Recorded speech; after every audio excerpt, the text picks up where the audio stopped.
am Jackie Davalos. I'm a technology reporter at Bloomberg News, and I'm really excited to have this great panel with me to talk about the gig worker experience and the small businesses that are powering it, the gig economy, rather. So I would love to maybe kick it off with some introductions. There's a lot of sub-industries within the gig economy. It's not what it used to be pre-pandemic, so I'd love to kind of take stock of where everyone falls in the ecosystem. Perhaps starting with you, Hantz. Yes, hello everyone. Thank you for having me. So I'm Hantz Fevry. I'm the co-founder and CEO of Stoovo.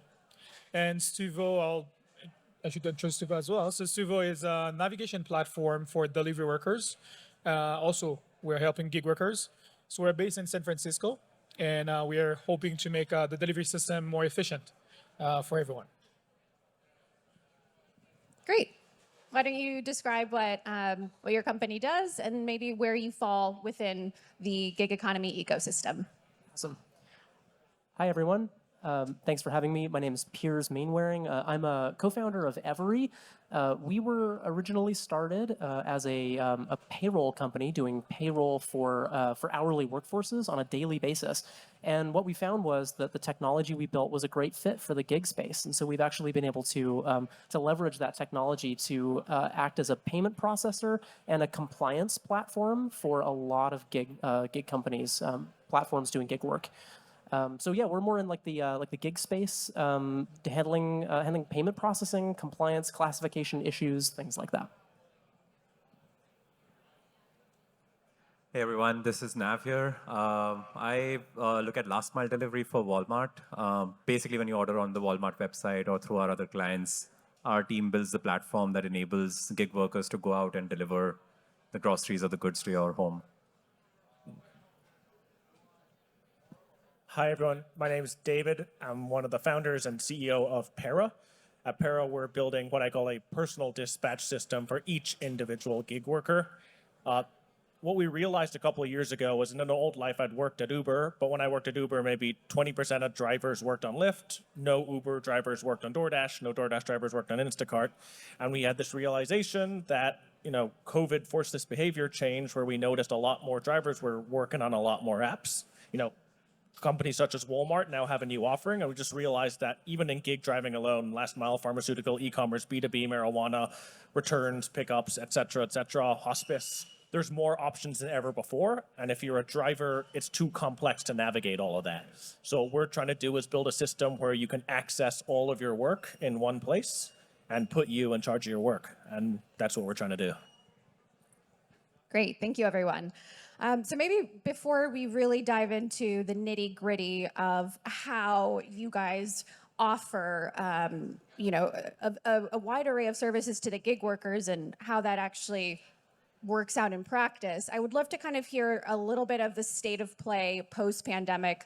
It was a boon for a lot of businesses, DoorDash, Uber, Lyft, not so much Lyft, but I would love to kind of dig into the challenges that it exposed. So whether it's pay transparency, payment processing, you're not getting your payment on time or in a timely manner, deactivations that were considered unfair, just not having control over the work experience. Hantz, why don't you maybe walk us through what is the key challenge that the pandemic exposed and where you think that falls now that COVID conditions have waned, we can kind of put that chapter behind us, but where does that stand now from your perspective? So during the pandemic, more and more people, because of the lockdown, started ordering online. So you had a demand that grew exponentially on goods and any type of goods that need to be delivered. So after the pandemic, that behavior stayed. So everyone, if you want something, you just open an app, you order it, it arrives to your place, and you're happy. Not enough people are asking the question, how does that whole journey what does that journey looks like in detail? So the biggest challenge right now is that you have a system that is maturing, of course, to make sure that you get your product and you get satisfied, the customer gets happy. However, that whole system is not efficient. And the growth is not stopping. And by 2027, the last mile delivery market is supposed to double. So if that market is supposed to double and companies are looking to make that system more and more efficient, and drivers are supposed as well to earn from it. So how do we solve that problem? What are all those challenges, and what are all those solutions that are in place right now? So according to me, the post-pandemic, we need to look a lot at making the whole last mile delivery efficient for companies, but as well for the drivers. The drivers are the one that bring you the food, bring you the product, and most of the time they're forgotten, and everyone takes it for granted how you get your goods, how you get your product, and fast. So that will be a big challenge to keep that trend. Of course, keep that convenience of ordering everything at any time, but in a way that is sustainable, that works for everyone. You bring me to a good point. And David, I would love your input on this, given your product has been around for a while. Para has had its own sparring with various gig companies. As the gig economy has kind of expanded past rideshare delivery, now I can get makeup delivered to my doorstep. I mean, the gig companies would say, and probably Walmart, Spark included, that it's more earnings opportunities for workers. How have you seen the evolution of maybe we still haven't gotten it right in rideshare and in delivery, and we're already expanding into these other areas? What are you seeing from the people that use your app? You know, are these new earnings opportunities a good thing, or do we still have a little bit more work to do before that? No, that's a good question. Thank you. I think on our end, when we talk to users on our app and drivers in general, it really boils down to two basic things. One, I want dollars in my pockets. And two, I want to be in charge of my work. Right? I think that's actually where I probably give Walmart Spark a shout out is Walmart gives full transparency on the offers that are being put in front of drivers. And at the end of the day, I think that that's really important. We hear that again and again from drivers saying, if I know what I'm signing up for, I can make that informed decision. I also think it's better for the ecosystem potentially because if people know all the details, there are things that the gig platforms might not know. I might be heading home. My child might be picked up from school near there. Maybe there's something I need to optimize for, but I can't optimize for myself if you're not giving me that transparency there. So I think what we have seen is also giving Uber and Lyft a bit of a shout out is they have started to introduce upfront fares. Now there are also other problems with the upfront fares, but I think really what it boils down to is this movement towards more information transparency has been really good for the ecosystem. Now I think, what else needs to happen there? I think that is one of the major steps. I think beyond that, where we want to do is be able to introduce more of a frictionless driving experience, right? So at the end of the day, if people are working across multiple apps, I think the next step from there is what can I do to be able to do that, to continue to further optimize for myself without continued friction, touching the phone multiple times while I'm driving. But to me, what makes me happy is the fact that I've always said when we introduced our tip transparency feature that I wish that I didn't have to do this. This should be a driver's right to know this information. And people said, hey, what would you do one day if DoorDash were to provide this information? And I've always had the same answer. I'd be super happy because that's a driver's right to have that information. Now, maybe this is a good time to put you on the spot. Spark came along a little bit after a lot of the gig companies had gone through the trial and error of pay transparency and what works, what doesn't, what drivers like, what pisses them off. Sorry, but I would love to learn what you learned about some of that process, and especially during the pandemic when a lot of these gig workers flooded the market. What were you internally within the company kind of paying attention to, and how has that worked out in practice? Was that we enjoyed the benefit of coming a little late so we could have all the learnings from Uber, Lyft, and other players in the market, saw what they were doing 2018-19. We primarily expanded 2020, 2021 was our growth years. So after the pandemic started, we still call them the heroes of that pandemic. They were the ones who went out above and beyond and delivered groceries, food to everyone's homes when people were stuck inside.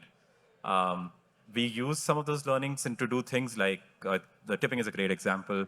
So it was during the pandemic that we launched upfront tip transparency. You don't need to guess what tip you're getting. We will actually show you exactly what you're about to get, and 100% of that will go to the driver. We went above and beyond to show the details of what they'll make and go, and also got deeper into the trip details page. We actually somehow maybe overshare, but we believe still in the same philosophy that they're all entrepreneurs. They're making their own decisions. Give them all the information, every single detail, let them decide. And I think all the entrepreneurs know how to optimize the business, especially our veteran drivers. They know exactly what offer to take, what not to take. How do you think about the competitive nature of getting gig workers to join your platform versus an Instacart or DoorDash or Uber? Is that something that you think about, or are you totally fine with your gig workers multi-apping? I think it's completely fine for gig workers to multi-app. I think we also know that at least half of our drivers multi-app. We've seen that consistently, and we actually want to enable that. There are periods where at certain times of the day it's better and there's more work on food delivery. Other times of the day there are more work on ride sharing. There's then times of the day where there's more work on retail delivery. So we actually feel like if you really think from the driver's mindset, it's best for them to multi-app and do different apps. But we know that there are certain drivers who prefer only rideshare, who don't like carrying food or groceries.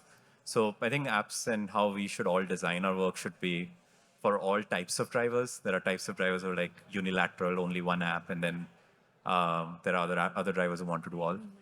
Definitely. Okay, Piers, let's talk money. I would love to understand how you saw the payments side of the gig economy before the pandemic, and then kind of walk us through a little bit of what you learned about, this influx of workers into this part of the labor force and what that meant for expediting the process of, I just dropped an order and now the money's in my pocket and I can go spend it. Yeah, that's a great question. We kind of matured as a business during the pandemic, so we kind of grew up watching this change as it was happening. And one thing that we learned was, coming from a payroll background, in payroll, your pay is predictable. That's one of the things that makes the payment experience of payroll so comfortable and familiar for those of us who are on payroll, is exactly when you're going to get paid. It's never a question. And that certainty was never there in the gig space pre-pandemic. There were questions about this topic about transparency. Not only when am I going to get paid or how am I going to get paid, but how much am I going to get paid? There were questions all over the place. What we found with the explosion of work in the gig space was that we were feeling pressure essentially from our customers to deliver the same level of predictability and confidence around pay delivery to gig workers that we were already doing for payroll payments. So it was actually a really interesting way for, it was maybe a little bit more comfortable for us than for some of our other players in the space, but we were able to take the reliability of bank transfers and pull it into the gig space and offer, next day bank transfers with extremely transparent visibility into when people would get paid. And we found that was a great fit in the gig space. Now that said, it doesn't come easy a lot of the time. Like, this is America, and our payments infrastructure, our banking infrastructure is hard to work with. It's like, I like to say it can be fast, it can be inexpensive, or it can be convenient, and you can only pick two of those things here. And so we have to kind of work inside this structure where we can offer payment options to gig workers through our partner platforms that are as good as possible for their needs. And try to provide as much optionality as possible to give people a chance to achieve that predictability and visibility of pay. Who kind of controls the speed here? Is it a bank issue? Is it a, Uber, DoorDash, Instacart issue? Is it, I don't know if we want to go into the weeds of like the tech side of things, but in this particular situation, is there collaboration with some of the gig companies and figuring out what's the best way to make this go faster? That's such a good question. And we spend a lot of time thinking about this issue because it's so critical to our mission of getting people paid fast. There's really two major things. There's the the approval or verification of pay from our partner platforms, and there's limitations in the financial system. Those are the two main slowdowns that we encounter, and it's why we love working in the delivery space. Because in the delivery space, that urgency of approving funds for payout to drivers is almost at this point a solved problem because of the efforts of other panelists on the stage, like making sure that there aren't unnecessary slowdowns in that process to getting people paid. The financial system is a harder one for us to work around, and so that's where we've had to get more creative. Interesting. Let's talk a little bit more about the collaboration with gig companies. I'm always curious about what they're willing to do, what they're not willing to do. David, why don't we delve into your history with DoorDash, Uber, what you've learned about some of these workarounds that perhaps they considered an infringement on their tech. But at the end of the day, where does Para stand now and what you're able to do? And is that line of communication open with the companies? Yeah, I think where we really stand is pretty clear. Drivers are independent contractors. As an independent contractor, you should be able to use the tool you want to run your business. You should have access to your work history and your work data, and you should be able to have competition for your time. So I think with that set of principles, we stand by the different things that we've done. Now, do I think that we should be able to work with gig platforms going forward? Certainly, right? I think there is a world in which if you zoom out in the medium term, what we're building is not necessarily a bad thing for gig platforms. I think it's actually a good thing. I think Nav actually put it well just now. There are times when it doesn't make sense for somebody to be exclusively on your platform, right? And I think where we had some friction with some of the companies in the short term was the sort of DNA of the company. So it makes sense, right? I would know that. I'd worked at Uber. I helped launch Uber in Las Vegas. I was part of Uber operations. And when I was at Uber, it was very simple, right? Our hypothesis there was we want all the drivers exclusively on Uber. Uber is going to exclusively get all the demand. We're going to do rideshare. We're going to do food delivery. We're going to do package delivery. We're going to own it all. And because of that, we want to retain or recruit every single driver and retain them at any cost such that they only ever work on Uber. And I think the reality is that's not how the industry has shaken out, right? I think as per a lot of industries, Uber didn't win everything, and now it's just a more fragmented experience, basically, with lots of different pockets of demand. But that DNA of those companies, I think, is still that same way, is we want the driver to work exclusively for us. So I think on our end, the onus is a little, one, we stand by what we do, but two, I do believe that over time, we can get more platforms to buy into what we're doing here, because at the end of the day, I do believe that most platforms agree drivers are independent contractors, and we should work within that framework. Hantz, I would love your take on, how you collaborate, if you are, with some of the big gig companies, or participation or where areas for participation are most evident to you that would actually advance and better the gig worker experience. Yes, I would like to echo David here, is that the gig economy, at least the big players, they tend to work in silos. And their narrative is they think it's a win situation for them. However, if there's more collaboration, there will be more win-win. So we started working on the optimization for gig workers. And what we're doing, we're telling gig workers where you need to work and when you need to work. We approached a lot of gig platforms, and the idea was to share a route. So if I'm heading to San Francisco and I'm doing a delivery there, and there's another delivery from another platform, and there's that same route, there should be some collaboration for that same driver to be able to take those two orders. Back then, it was Postmates was open to work on that, but most gig platform didn't want that, because the premise before was that we're gonna share our drivers, therefore we're gonna lose drivers. But the reality is that those drivers are already using other platforms. They are multi-app. They're using multiple apps. So I think now we're seeing more and more big companies being open to that collaboration. And at Stoovo, what we learned from all those gig workers and all delivery workers is that we can also work in a way where the company's benefits, the driver's benefits, and also the customer benefits. And when we analyze where would be the pain points that is common to everyone, we realize that it is at the destination. So when the drivers is delivering and going to the destination, they waste a lot of time. So the company is losing money, the customer is angry. So you have misplaced deliveries, you have your food in front of your door and the ground, or you have returns. And then the driver is wasting time because the driver has to wait for you for 8 minutes if you use Uber Eats before they are able to go out. So 8 minutes for them is a lot of time and they're losing money.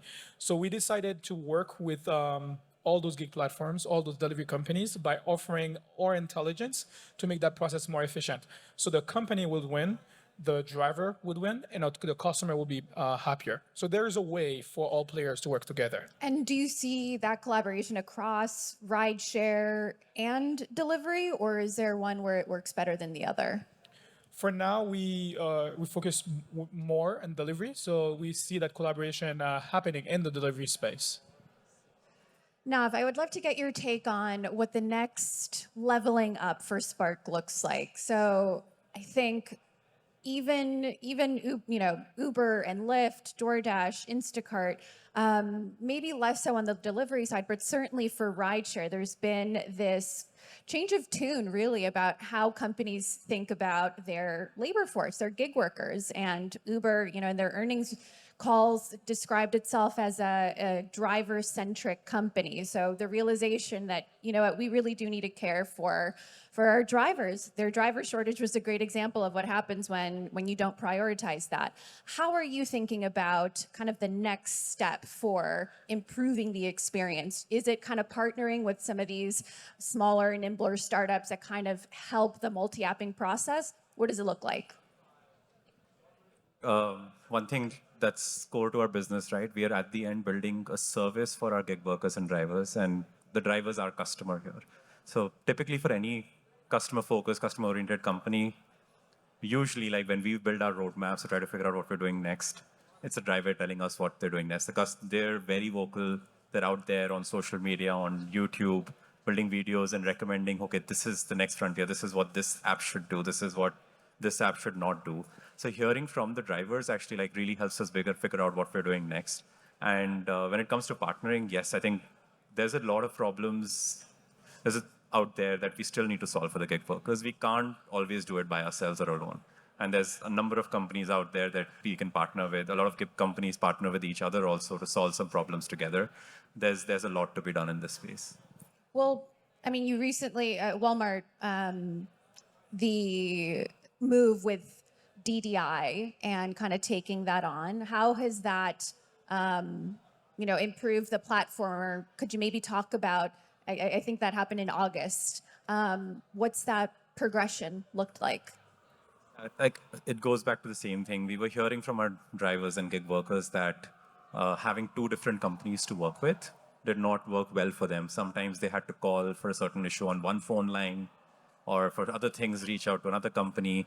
They wanted a simpler experience, and this was part of solving that problem for them. Mm-hmm. So we just realized that bringing actually the company in-house and going through with the acquisition was going to solve problems. And now it's simplified things. There's one number, there's one website, there's a single point of focus for them, so it solves the complaints that they had previously. Great. Okay, I don't know about you guys, but I'm always curious about where everyone stands on the independent contractor versus employee debate. And I think we've reached a different chapter than where we were in 2020 when Prop 22 was held. And so I'm curious what your observations are, given you all collect or have access to data on the demographics and the types of people, the time they're spending on the platform. Could we maybe take a little temperature check on what you've seen recently? Is from a gender perspective, socioeconomic perspective, is it full-time? Is it more part-time? What are you seeing? Maybe David, we can start with you. I think that's a good question. What we notice is the vast majority of the hundreds of thousands of users in our system want to be independent contractors. At the same time, the other thing can be true. They can want things to be better, right? And I think that's what we notice is when you talk across the spectrum, if there's people between W2 and IC, there's a large swath of people in the middle who believe that, one, they're working independently, but two, they want things to be better there, right? There should be incremental change as to what they're able to do. We actually had something really exciting that happened recently. We had a para user actually get elected to the Colorado Assembly. And she actually recently introduced a bill in Colorado that got voted on the floor and passed, and now it's in the appropriations stage. But what she basically proposed was there should be transparency across the system. If you're a customer and you order, they should know how much is going to the restaurant, how much is going to the driver, how much is going to the platform. That's simple. And what we see with a bill like this is it's actually gotten broad support. So interestingly, the AFL-CIO supports this. We're seeing labor support this. We're seeing a bunch of gig drivers support this. And I think that's really where we're going to see sort of the way forward here is regardless of that bigger debate, what can we do incrementally better sooner for people there? And I think that's really what excites me.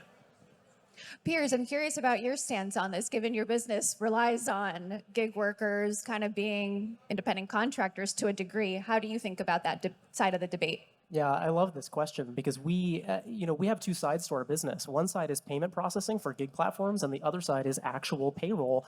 And only on the payroll side do we have access to the original gross wages that an employee, a W-2 employee, earns for the work they do. On the gig platform side, we actually don't. We have a gross payout amount that goes out to workers that our partner gives us. But we, to David's point, we don't have transparency that we can surface back to the person who's reading that pay statement about what they actually earned for the work they did. And we've actually had, we've had conversations with workers who are being paid from our platform about that exact issue.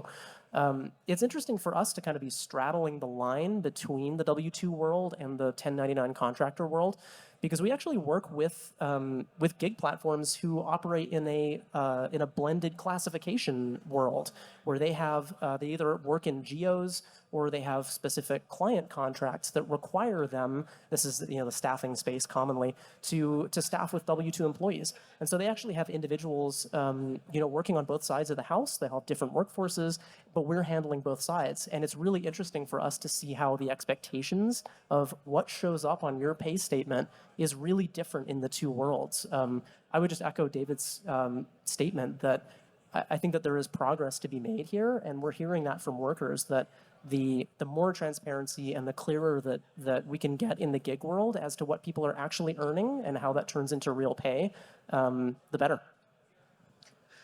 Hantz, what's your take on this? No, I think it's a very important question. I think the reason why it's so hard to really understand if gig workers are contractors or employees is because the problem is not binary. And they're forcing to find a solution, a binary solution for something that is not binary. So I believe that when you look at the gig economy, you will see some gig workers who's gonna gig full time. They're gonna gig very long hours. Are those gig workers supposed to be classified as employees? Maybe.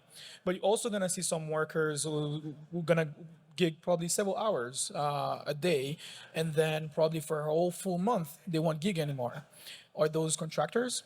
So I think there's a lot of question mark. It depends, but no matter the classification, we all agree that there's a need for more transparency and better benefits for those gig workers. Mm-hmm. You're next.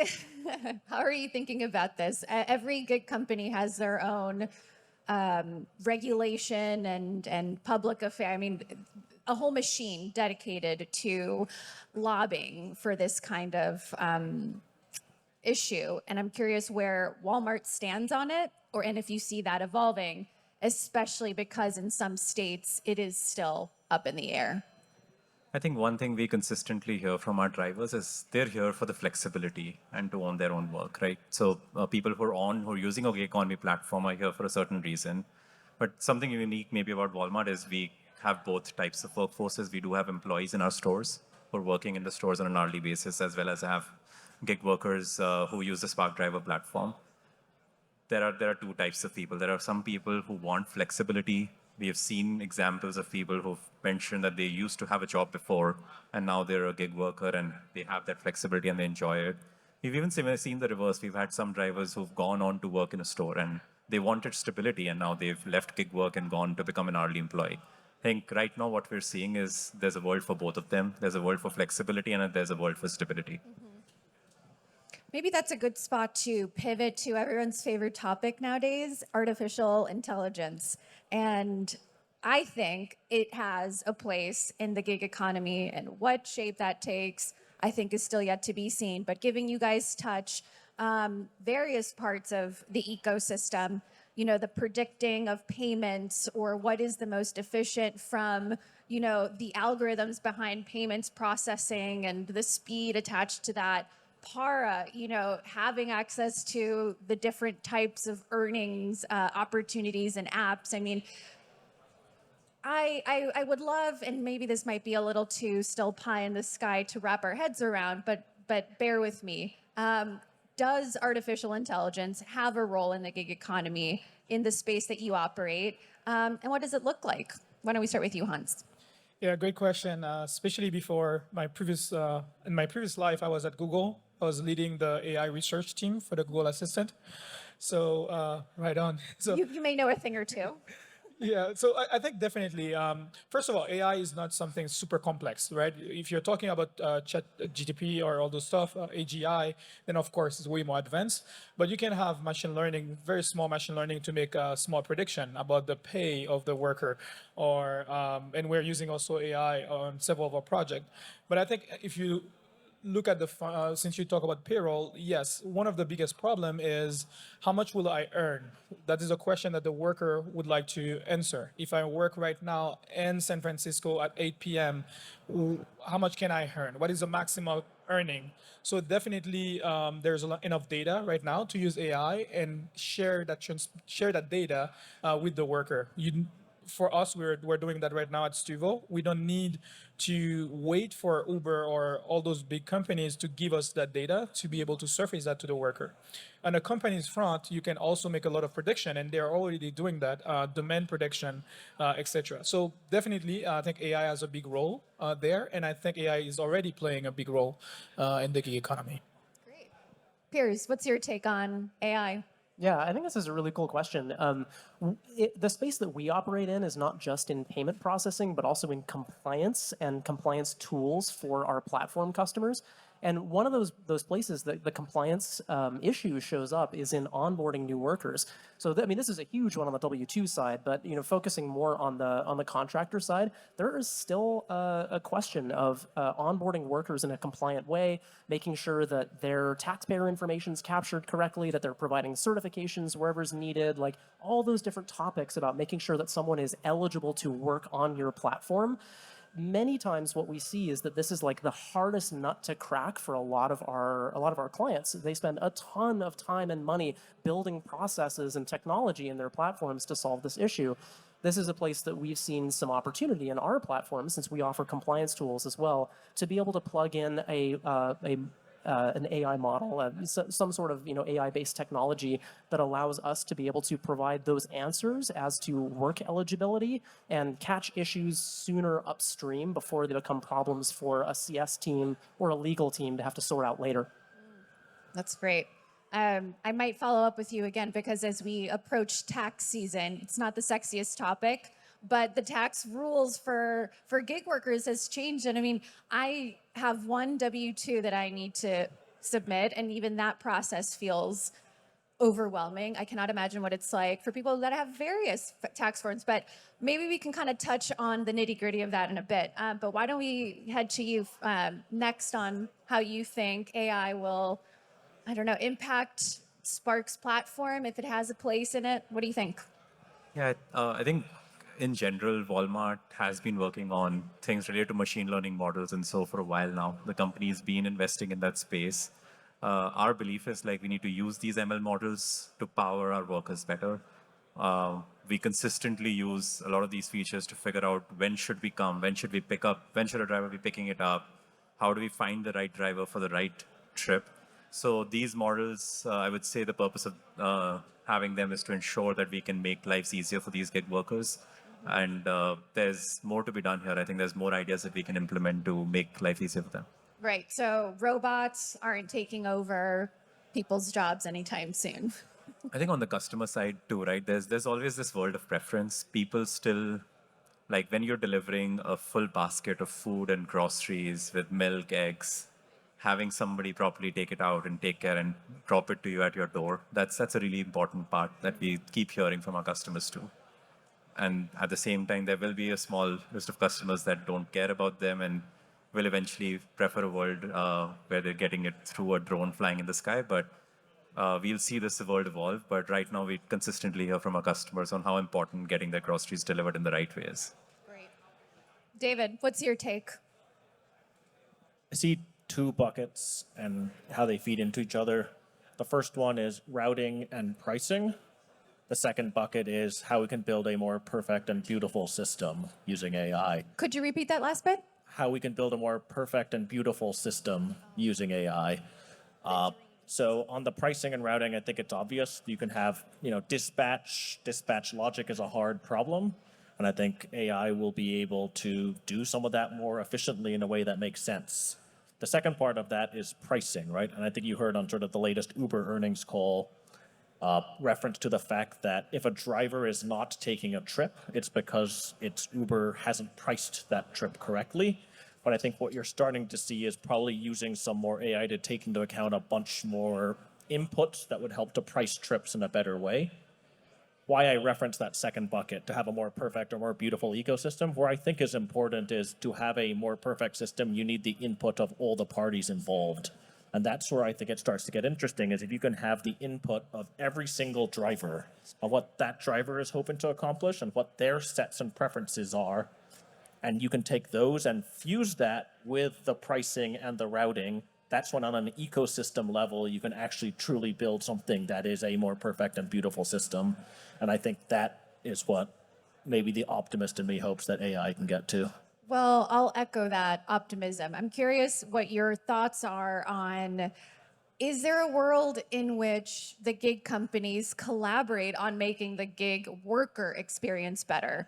Does there have to be this competitiveness for delivery couriers and drivers, or can they just compete on the customer side while, sharing data or routing or,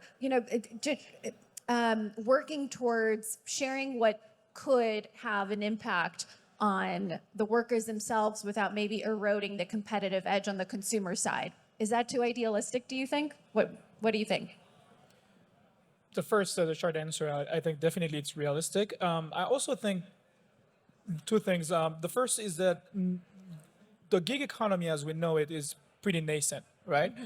And a lot of the companies also are adjusting to the realities. So before the pandemic, it'll be, you wouldn't even think that a company, like a gig company, would even partner with a small startup. Now they're more open to it.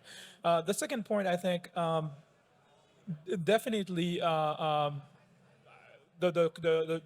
the competition right now for a gig company will be to retain their drivers. So they would be forced as well to think about how to provide a better experience for the drivers. Otherwise, there's so many other platforms. It's not a monopoly anymore. Then those drivers will just go for the competitor. So I think this is already happening. Of course, we want to see it faster and we want to see quicker solutions.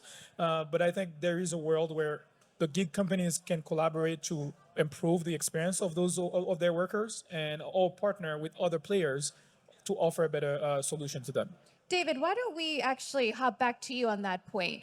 Hantz's note about price, it's not just wages, but it's also maybe some of the other perks around transparency that actually make a difference in terms of which platform workers decide to work on. What other levers do you think are left to pull on? So upfront fares were, one, but you can only compete on pricing so much before you end up in a pricing war. What's kind of the next step for perhaps an Uber to compete with a DoorDash to an Instacart for workers? Yeah, I think what you said earlier is can the platforms focus on, the end consumer? No, I think there's a lot of focus that can still go on drivers, right? I think where we really come from is a platform shouldn't try to force drivers to work on their system because of friction. They should do it because drivers want to work for their platform. What does that mean, right? Price is a factor of it, but does this platform respect me? Am I treated well? Do I get the customer support as a driver that I get? Do I enjoy the sort of work that I do? Do I get consistent work from this company that I feel is priced fairly? And I actually think that some of the larger platforms should be able to do this stuff well, right? And I think that's really where platforms should compete for that driver time, is from experience, not friction.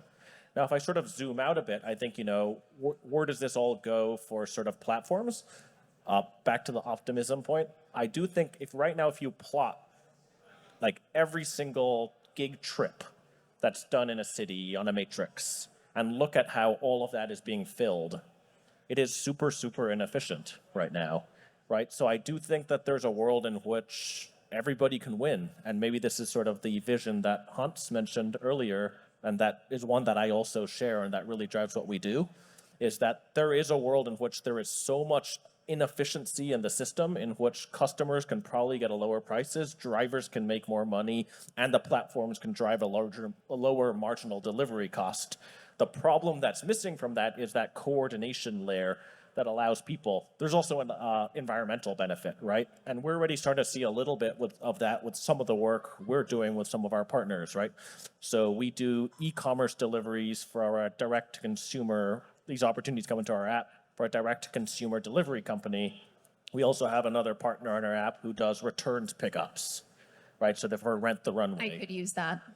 Right? But surprisingly, it's going to the same neighborhoods. Fancy D2C products are also the people who are doing Rent the Runway returns. Right now, they're sending a person back and forth for each one of those, but because both of them are sending pings through our system, we're able to say, this driver's already there. If you want to head a couple minutes that way, you can actually go pick up this package, and everybody wins in this scenario. So I think that there is, beyond just the competing for the driver, I do think that there is stuff on an ecosystem level where everybody can still benefit from. Well, let's take a look at the consumer for a second, because economic data that came out this week was fairly positive for a lot of the discretionary type services. Delivery has been really resilient, rideshare too. But when you look at the retail world, Walmart, I'm sure, knows a thing or two about that. You're seeing, and actually benefiting from it, you're seeing consumers go towards the cheaper option, looking for cheaper, stores and the deals, and Walmart is a beneficiary of that. But it does show that budgets are getting pinched. And what does that mean if we're going into a recessionary environment for these services that have shown to be largely resilient? Will we start to see some softening? I don't know if you guys have seen anything or trends in the data that you get from your products, but what are you seeing from that perspective? And is it something to be concerned about? Hantz, why don't we start with you? Yes, great question. I think for Stoovo, we've seen a lot demand from our users anticipating that. And of course, they're on the forefront. They're feeling the economic downturn. And the ask for them is to improve on that inefficiency that they have, solve for it. And this is why on our app, we started to accelerate some features that we wanted to launch next year to try to make that process more efficient for them. And one of them is the time that is wasted. So every time they're making a delivery, they waste close to 10 minutes just to find where to park, where's the entrance, how do I get inside that building? When I get inside the building, where do I put the package? So this time, and when you compile it in a day, it's a lot of money that those workers are losing. And they're being way more sensitive about how much time that is not productive. So we are solving for that. And we believe that right now is the time where the last mile delivery, also the gig economy, should be way more efficient. If there will be an economic downturn, if there will be a recession, the gig workers will be completely affected. So yeah, so we're solving for it, and hopefully other players as well will partake. Piers, how are you thinking about it from the payment side?